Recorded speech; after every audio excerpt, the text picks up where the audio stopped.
तुमच्या या प्रयोगामध्ये हळदीसोबत तूर सुद्धा दिसत आहे आणि ती पण जरा बहरलेली दिसते खूप. त्या तुरीबद्दलची माहिती सांगा.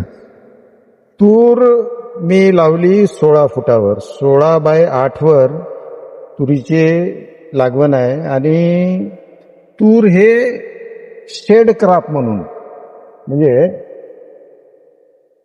एक हळदीला एक पार्शल शेड होईल आणि उत्पन्न येईल या हिशोबानं मी तूर लावली. आणि ही तुरीची झाडं वर गेली आहेत आणि तुरी भोवतालची जी हळद आहे त्या हळदीवर करपा थोडासा कमी आहे, किंवा स्ट्रेस जो आहे थंडीचा आणि उन्हाचा तो कमी आहे. ही तुरीची गोदावरी ही जात आहे आणि आपण बघू शकता की ही चांगली बहरली आहे. हळदीमध्ये तुरीचा फुलोरा बऱ्याच वेळा सेट होत नाही, कारण याच्या आधी आम्ही तूर लावली होती परंतु एवढं सेटिंग नाही झालं. आता या हळदीसोबतच जे काही पाणी खत आहे ते या तुरीला मिळते, वेगळी याची काही व्यवस्था केली नाही.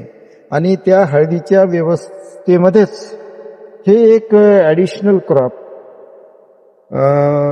मिळेल असं मला वाटते, आंतरपीक म्हणून. हा, आंतरपीक म्हणून.